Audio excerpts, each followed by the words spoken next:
And so we think when we're asking, why bother? Who cares? What's the point? We've already answered it. And what I discovered and what I'm saying in the book is no, this is so natural. It's so inevitable. It feels like a sign of death. It's actually a sign of life. The other side of why bother is actually ask the friggin' question. This is your Kick-Ass Life podcast, episode number 333 with guest Jen Louden. This is the Your Kick-Ass Life podcast with Andrea Owen, a no BS guide to self-help and badassery. Because ladies, let's face it, life's too short for it to not kick ass. And here's your host, the girl who serves it up straight with a side of crazy, Andrea Owen. Hey there, ass kickers. Welcome to another episode of the podcast. I am so glad that you are here. How are you doing? That is a loaded question these days, isn't it? I am okay? Question mark? Maybe that's how a lot of you are feeling. As I am recording this for you, it's April 15th, which means that it is my birthday. I'm having mixed feelings about this particular birthday, partly because of shelter at home, which is a nice word for quarantine, let's be honest. And also because I'm 45. And 45 feels like, it still feels weird coming out of my mouth that is my age, because my mind feels about 29. Also, I've been sort of reckoning with this particular age. I had a similar experience when I turned 39, but it was different. This one feels like 40 was, I didn't really have that hard of a time with 40. I was sort of excited about it. Coming into my 40s, I had heard so many great things from other women about being in your 40s. So I was ready. I was ready for it. And we had just bought a house. So I was super pumped. And now 45 feels like, the way I was describing it to one of my girlfriends, I said, it kind of feels like when your friend had her third kid and you're like, cool for you. It's just not that exciting anymore. It's like, yeah, good for you. Yay. Throwing confetti.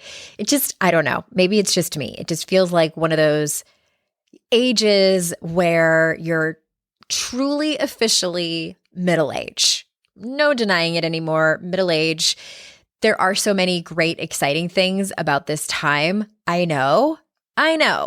But if you heard the podcast episode I did back with my friend Ella on aging, I will drop that link in the show notes. Just, I don't know. Maybe you feel differently. Maybe you feel the same, but rolling into my 40s as the years are kind of just spinning underneath me, it's been a reckoning. It really, truly has been a reckoning. Speaking of reckoning, Amy Ehlers and I have put together a program that I'm really excited about. So I have never taught a program on writing or done any kind of guidance other than my one-on-one clients when it's something that we implemented and co-created together as their assignments. I haven't sat down and formally done a program by myself or with anyone else. I love doing joint ventures with other coaches. It's my favorite. Maybe it's just the extrovert in me. I don't know. But I have gotten together with Amy Ehlers. You heard her on the podcast last week. And she and I have put together something called the Writing Experience. WritingExperienceProject.com. And at the end of the day, we want to take you from feeling maybe lost and alone in your life. I'm sure maybe you're surrounded by people. Maybe you're not. But that kind of feeling of being maybe stuck or lost in your life, and maybe with a particular writing project, to clear, to feeling conscious, and to feeling aware. So if you have a specific writing project you're working on, we will help you take action and make massive movement on it. Or if you are someone who knows that journaling is probably going to help you out a lot, but you procrastinate on it, or maybe you're good for like a day and then you don't go back to it. Or maybe you're someone who's a seasoned journaler. You do morning pages, or you do bullet journaling, or a 5-minute journal, or whatever it is. And you want to switch it up, and you want direction, and you want somebody to point out your blind spots or give you new prompts. And Also, community, being in community with other women during this time. I feel like now more than ever, we need community of like-minded spirits to be able to lift us up, to be able to hold space for us during this time, to be able to give us feedback on our writing. So check it out, writingexperienceproject.com. We meet twice a week with this program. And of course, it's optional, but we're doing accountability writing times. I'm super pumped for this, and I hope you go and check it out and join us. Also, I posted on Instagram, I don't know, it was a couple weeks ago.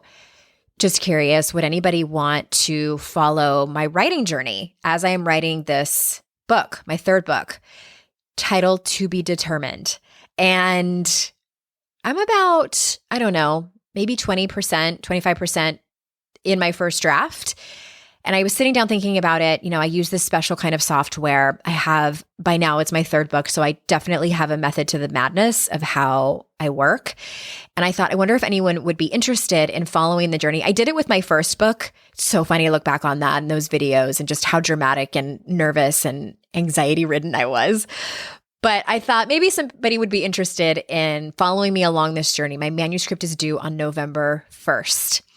And I got an overwhelming response of yeses from y'all. So thank you to those of you who follow me on Instagram. I'm over there at Your Kick-Ass Life if you want to follow me.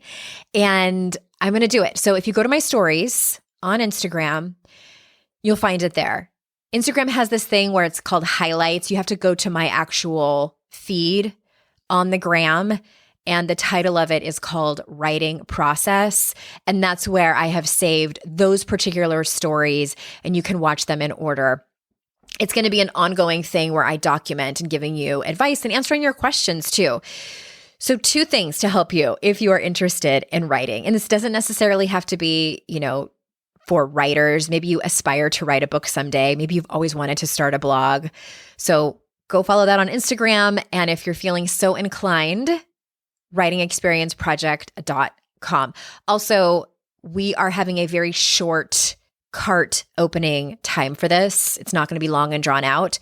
We close the cart on April 28th. So if you want in, don't hesitate. All right, y'all. I'm super excited to introduce, again, for the second time, Jen Louden here. Jen is one of those people who, similar to Mama Gina, whom I had on several weeks ago, is just a pioneer in this industry. She wrote her first self-help book in the 90s. She's someone whom I've always had so much respect for. And she wrote a book called Why Bother, which, she and I did discuss this. What a shitty time to have a book come out. You cannot go on a book tour. You can't do so many of the things that we typically do during a book launch. But on the bright side, I think that the title of this and the topic is incredibly timely because so many people are probably thinking, why bother? Why bother to do that creative project? Why bother to speak up about things that I believe in? So we're going to talk about her new book. And for those of you that don't know her, let me tell you a little more about her. Jennifer Louden is a personal growth pioneer who helped launch the concept of self-care with her 1992 best-selling debut book, The Woman's Comfort Book. She is the author of 5 additional books, including The Woman's Retreat Book, The Life Organizer, and her newest, Why Bother? With close to 1 million copies of her books in print in 9 languages, Jennifer is a sought-after speaker addressing audiences across the USA, Canada, and Europe.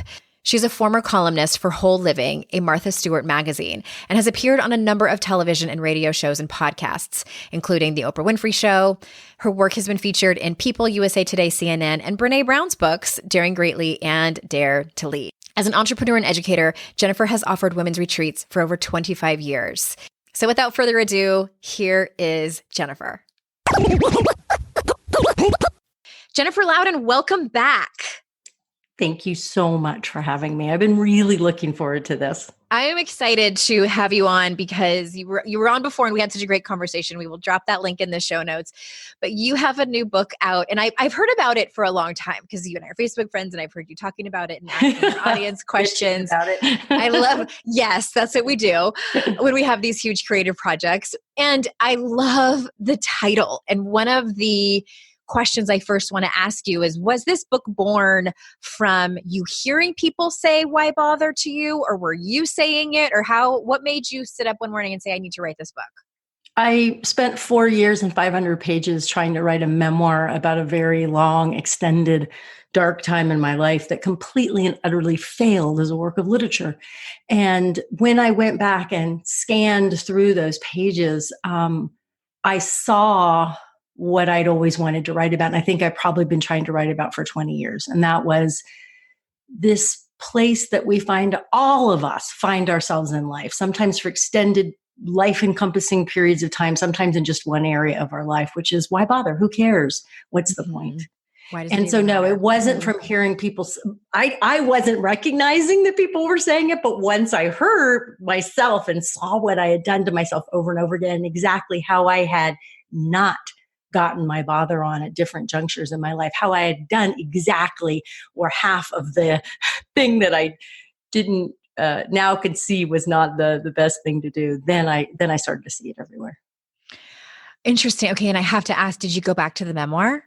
No. You haven't. Memoir, dead. No, memoir will never, no one will ever read those 500 pages. But there are stories that came out that are in the book. So there's a lot of my story. We could say there's chunks of the memoir, but what the memoir did for me was many things. One, it got me out of my why bother time. It taught me what it needed to teach me personally. It changed my life deeply and permanently. And then it showed me the roadmap that I was able to then distill into this book. Okay. And it's like such an interesting concept. And it's one of those books too, where, as an author, and I'm like, that's genius. Like the whole concept of why bother, because exactly what you said. So many people ask that. What's the point? Why does it even matter? I've heard so many of my communities say that about different creative projects that they're doing, whatever it is that's stepping out of their comfort zone. And so let's start kind of from the beginning. So you believe there are two kinds of quote unquote, why bother. So how did you discover them and tell us about those?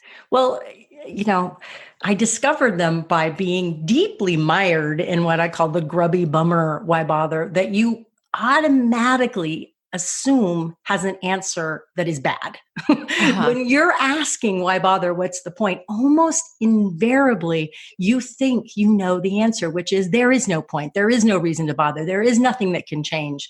There's no reason to speak up to your boss, write the book, go back on a dating site. That's the kind we're most familiar with. And so we think when we're asking why bother, who cares, what's the point, we've already answered it. And what I discovered and what I'm saying in the book is no, this is so natural. It's so inevitable. It feels like a sign of death. It's actually a sign of life. The other side of why bother is actually ask the friggin' question. What do I want? What do I want to bother about? What's going on here? This is what the book is about. Something has ended. Something has died for you or been taken from you or no longer has juice, but there's nothing yet that you care about to replace it, or you aren't willing to claim it yet. That's where you're at. So it sounds like it's this pivotal time in someone's life where they might feel like they've given up hope, but by them just asking the question, whatever form it is, then they're actually really onto something. Is that fair to say? Am I understanding you correctly?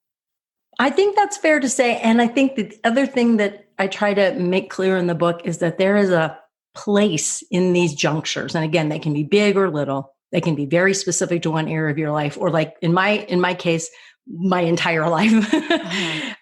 But there's a juncture in there that we haven't talked about before. And that is there's a place that we need to hang out until we get desire flowing again. And then we can begin to make choices. And what we tend to do is either fall into the grubby bummer side of why bother, right? And just give up, or bear it, or coast, or that's good enough, or that's all I deserve. It's too hard to change. He'll never change. She'll never change. Or we jump into action, right? We jump into solving it. I had a client once who said, this is the time I always take the shitty job again.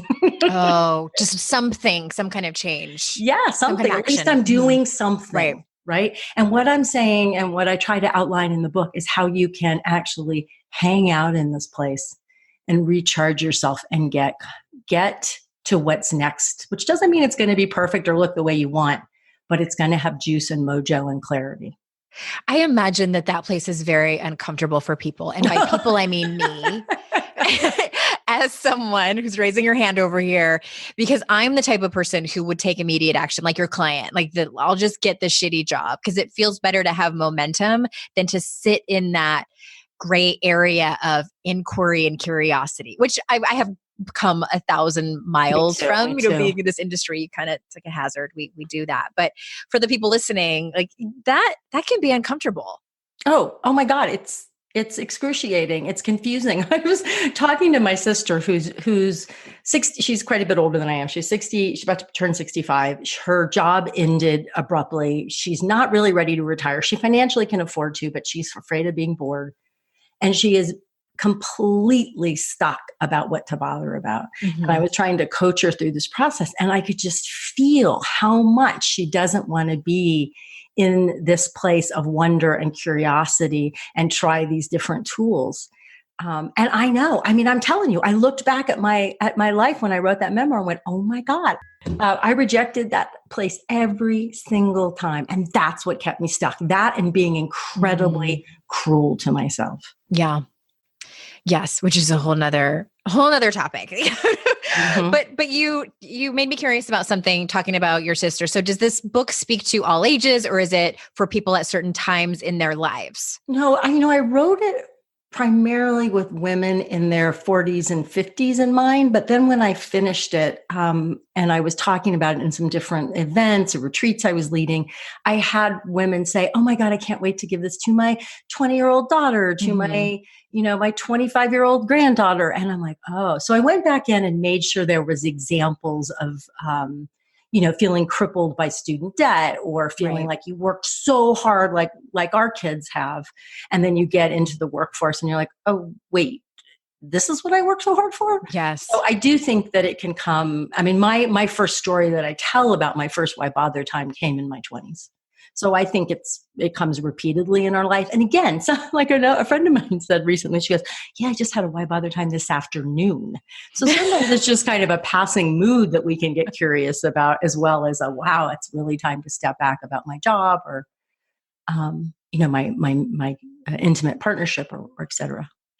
So yes to all of that. And it's true. The audience that listens to this show, I have women of all ages, mostly women. I know there's a few men out there too, but I do have a large younger audience as well. And I know that, I think even more so, I don't know, but I was just thinking like maybe even more so now with this younger generation, where everything, it's almost like they have even, I feel like I'm thinking of like 7 different things here. Forgive me, everybody. But just, now, Courtney Martin talks about this in one of her books. She's a feminist writer, and she talks about the unintended side effect of the feminist movement, that where us too, we heard you can do anything you want. And all we heard was you should do everything. And that can be so incredibly empowering, but also crippling, and bring in that like, why bother? Absolutely. One of the ways I should say that why bother comes visiting is because you're exhausted. Okay.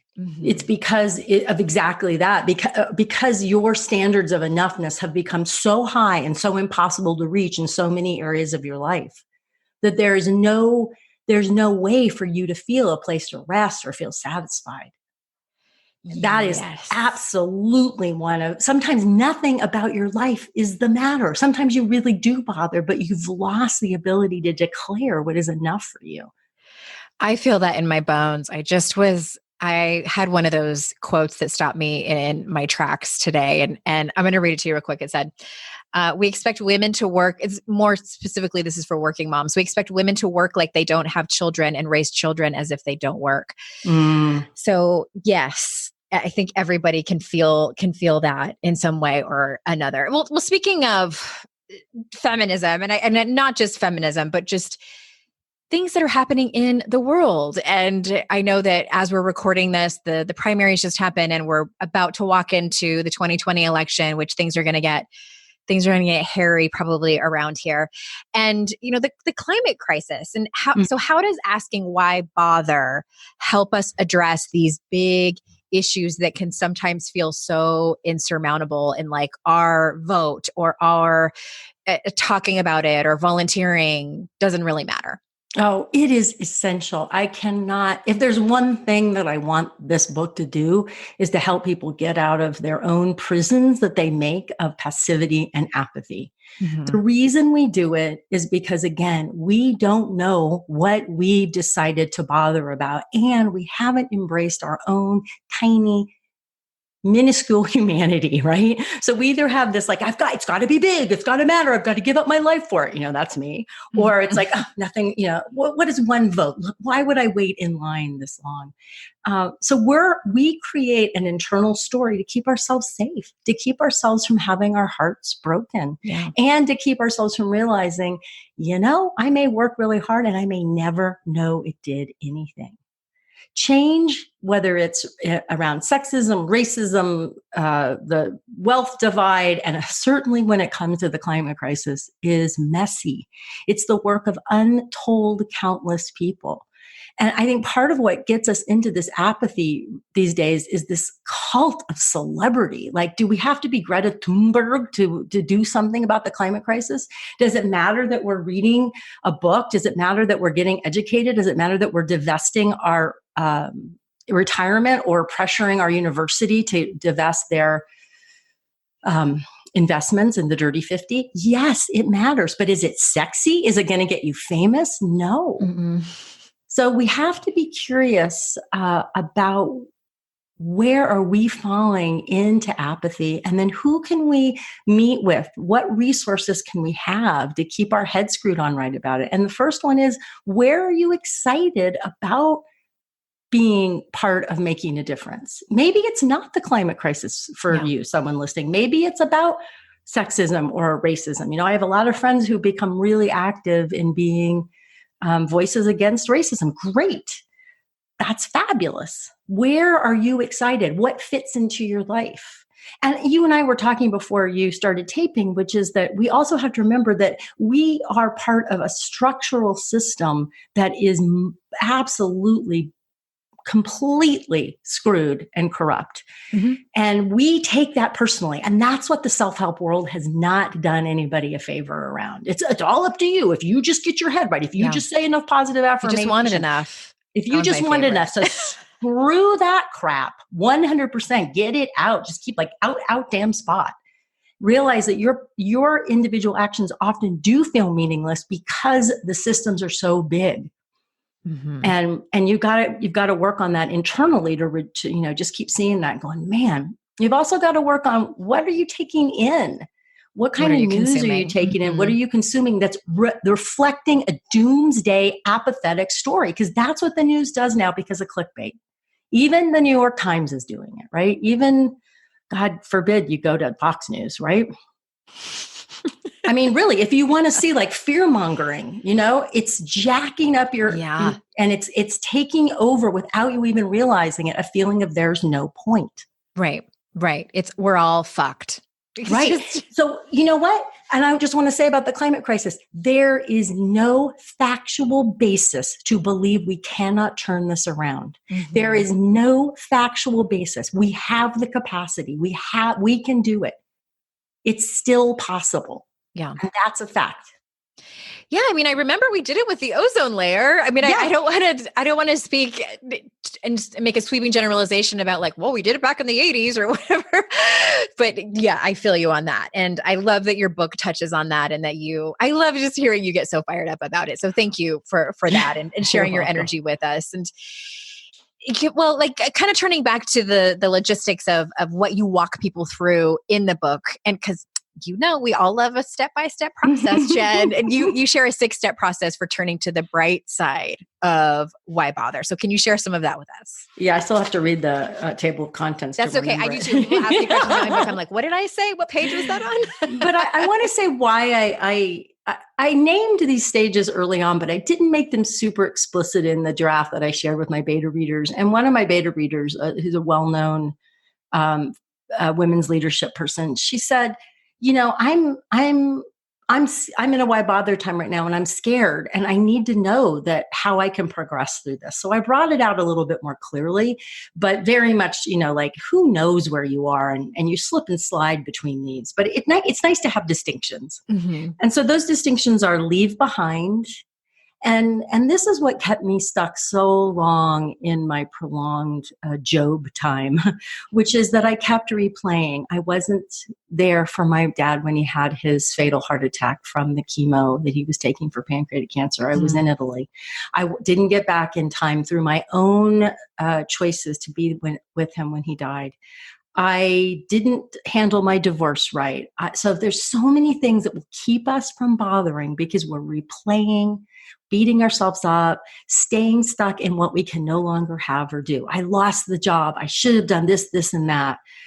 So leave behind is absolutely, again, it's not going to be neat or clear, but it's essential. Mm-hmm. And then the next stage is ease in. And I thought at first it was settle, which is actually the stage after that, settle down, listen, get quiet. But I realized if you settled too soon, you could fall back into lethargy and why bother. Okay. So I give you some ideas of some ways to sort of get a little juice going, a little energy going. A little simmer. Mm-hmm. A little simmer, exactly. And then the next one is settle. And this is, again, where I looked at my memoir and went, oh my God, every time life was calling me to ask why bother, to discern, to make changes, at least to inquire, I did as much as I could to stay busy, to go back to what was familiar, to get into action, to try to, for me, to be somebody, right? I was always addicted to like, can I be somebody important? Can I be somebody famous? Well, Oprah liked me.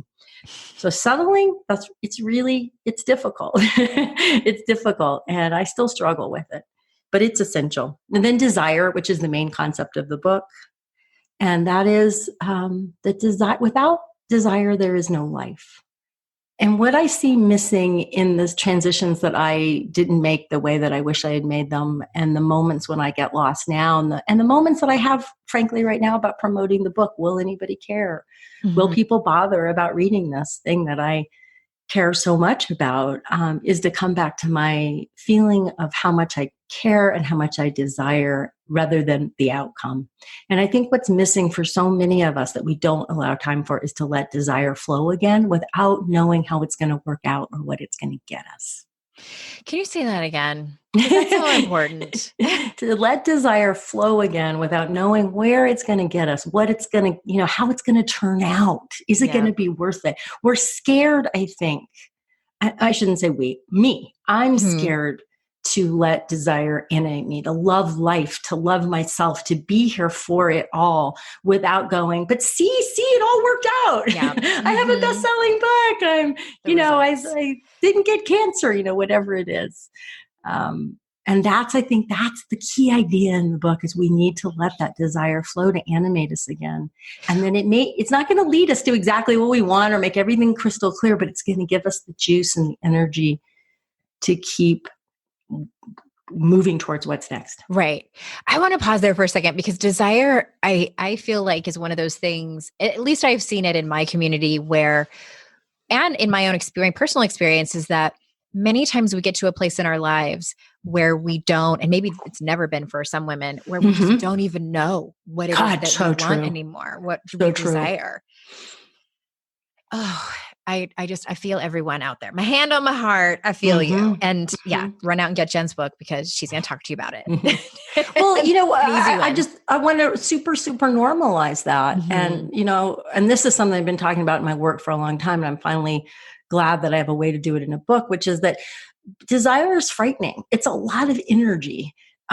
It's heartbreaking, because we may get really attached. Like, I'm kind of attached to this book doing well and reaching a lot of people. And I have to keep backing off of that and separating out my identity from it. I say to my husband some days, you're still going to love me, right? And he just laughs at me. We have to separate out our fears of desire that are so embedded in Western culture, and I'm sure a lot of other cultures as well. For women, it's been traditionally extremely dangerous, if not deadly, to desire.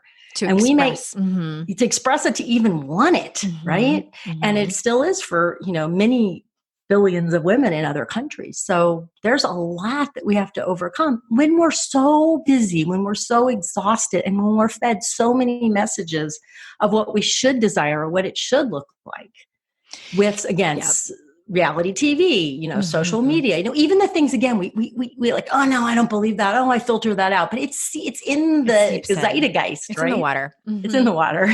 Yeah. And I think the thing that comes up over and over again for me in terms of desire, and I worked specifically with a coach to kind of break down these old paradigms. And it's still, I just think in my DNA, is that my desire never comes first. Yes. That's for other people, especially for men. Yes. And even average white men. Even mediocre ones, like mediocre. That's it. Mediocre. I love that meme.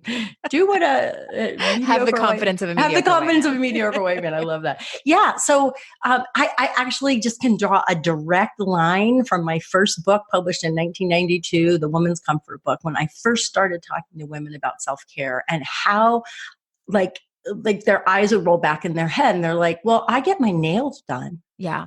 And I'm like, no. I'm talking about actually where are you in your life? Taking care of yourself and resting and self-nurturing, that's a great place to start. But really what I'm talking about here is where are you in your life? And this is the same message. Where are you in your life? And when we come to these why bother, what's the point, who cares moments, this is where we have to ask, have I fallen into my mom's story? Have I fallen into the cultural meme? Have I fallen into the hustle until you die? What's going on here? Where am I? Yeah. I just had a conversation in the community that I run called The Oasis, and somebody shared an article that was popular on The Guardian recently about how how little money writers make, and how it's really this. I read that article. Yeah, white privilege thing. And they had this great discussion about it. And I waited and I finally waited and I said, just great discussion. Don't disagree with the article. And it makes me furious.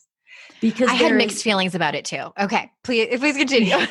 Because first of all, it's a very narrow literary conversation about what it means to make a living as a writer. So it's like, I write I sit in my house, I write what I want, somebody publishes it, I make enough money.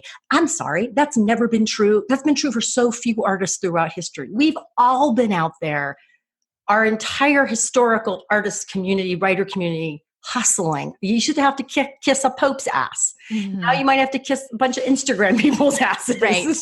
And all the emails. Yeah. So that's the first thing. And the second thing is there was no mention of desire. Like, why are you writing? Why is it important to you? Is it about making money? Okay, then let's look at self-publishing genre fiction. There's people making a great living out there doing that. Or speaking or consulting or right. So or the whole business that I've built, around, I used to make all of my money from writing and publishing. And when that started to change, I went, okay, wake up. What else are you going to do? How are you going to diversify? Yeah.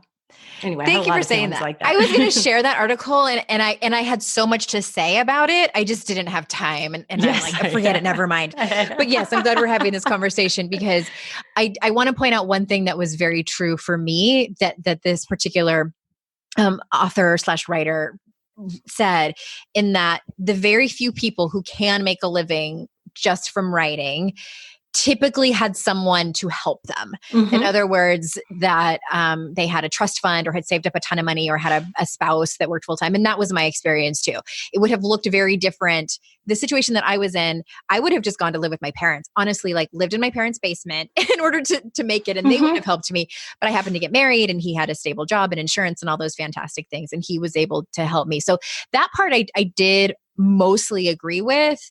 But yeah, the other stuff, it did feel a little bit narrow. And I was like, well, I need to poke some holes in this, but I ran out of time. So there you have it. I agree. I mean, I had some luck. My dad sold his business, and because of the way he'd structured it, I had some money from that in my early 20s for a few years. And that allowed me more time to figure out what I wanted to do and what I wanted to say. But then, I supported my family and my first husband for many, many years, almost entirely through writing. So there are other stories out there. And I think what's important is, again, when we let a cultural narrative, it's not we want to be blind, there's plenty of people out there who want to take your money and take you to the cleaners because you want to bother about writing, and they will sell you a total bullshit package. Oh my God, don't get me started on that. So I'm not saying it's like, oh, whatever I want's going to happen. Keep your eyes open, but don't also buy into this is what everybody says happens. So it's going to be that way. Like I'm a living example that that's not true. Yeah. It's interesting because I bought into that whole idea that we had been fed that writers don't make money. It's like it's the starving artist. Yep. And I fed and I believed people. But honestly, like that's what pushed me to diversify and to become a life coach and do all these things that helped me get here where I am now, making a living from my writing. So I'm like, that's interesting how that happened. I love that. I love that. Me too. And I also think the thing that I can't stand, and this is the last thing I'll say about this, about these, I'm only a writer if I write all the time or I write a certain genre. That makes me so angry. I love to teach and speak more than I like to write. I am compelled to write to understand myself, to understand the world. I love the written word, but a day that I wake up and all I got to do is talk and teach is a much easier day. Yeah. Am I going to devalue that because that's where a lot of my income comes from in the last years? I mean, it's just so narrow-minded. Yeah, it is. We could probably have a whole nother conversation. Okay. Yeah. But I want to switch gears and come back to the book and just ask you another question about, because you mentioned the Women's Book of Comfort was published in Women's Comfort Book. Yeah. Women's Comfort Book. That was published in 1992. Yes. So I know that this might be a huge question, but is there, my first book was only published in 2012 and there's things that I wish I could go back and change. God. And that's sort of like the of traditional publishing that you can't most of the time, I should say. And, having learned so much in just a short 8 years. So is there anything that you wish you could go back and maybe it's just like a snippet of it where you've learned something or just tell us about that. Oh my God, I would rewrite every single one of my books. Oh my God. So the first 4 books were published all by Harper, and they all were so popular and stayed in print. They're all still in print. I don't think the Pregnant Woman's Comfort Book is in print. And at one point they said, hey, we want to do a second edition of all these books and you can update all the resources because they all had resources because this was before the internet. Oh, okay. And so I'm like, okay, but I can change the book too, right? And they're like, no. And I'm like, no, really? Let me change. And then the same thing happened with my book, The Life Organizer. My publisher's like, we want to give it a new life. And it came out in a hardbacks, paper overboards, which is this in-between thing. So we're going to bring it out in paperback and we'll sell a bunch more copies. And I'm like, can I make changes? They're like, you can make tiny changes that don't change the page count because of how, I'm like, no. Yep. So, totally. Man. Oh God, I am a completely different person, but that's why we just have to, it used to bug the hell out of me, but all we can do is just go, that's who I was then. Yeah. And that's what the culture was about then. Mm-hmm. And now we're in a completely different place. And this is what I have to say now. That's true. I love that you said that because my book that came out in 2012, some people tag me on Instagram with like passages and stuff that I wrote. And sometimes I feel like I've been smacked in the face and they're lovely people that are tagging me and they love it. And they're, like the paws up emojis and everything. But me as someone who's grown, I want to just be like, okay, PS, there's so much privilege. Like you can't just, of course. Yeah. I want to add a PS to so much of my very first book, but I still love her. I just want to. I know. I understand. Me too. Me too. But why bother? Everyone, go out and get it. May 5th officially comes out. And of course, we will put a link to that in the show notes. I don't like to leave without giving my guests one more opportunity to say something that they're dying to say, or tell people where to find them, or what can people do. Well, we've got some great pre-order bonuses that's for right, you. you do. Right? You can get the first chapter. We're going to do a live celebration, call. We have a 5-day live immersion coaching experience around the book to help you work out your issues with why bother. That'll happen a little bit later in July. And you also get entered to win a free spot in one of my desire retreats this year, one in Taos or North Carolina. Yeah. Oh my gosh. Yeah, Everybody, so Jennifer Louden is a legend. If you don't sign up for the immersion and okay. Yes. Go. Keep going. Sorry, so that's that. And that'll be good until May 6th. So if you're listening to this after May 6th, sorry, those bonuses may be gone. I don't know, but but go and check them out anyway, because you never know if we actually remember to take them down. Okay. All right. Thank you so much for being here. I know how busy book launches are, and I feel you, and I'll be thinking of you, and everyone listening. Thank you so much for being here. I know that your time is so valuable, and I appreciate that you spend it here with me and my guests. And until next time, everyone, I will see you all out in cyberspace. Bye-bye.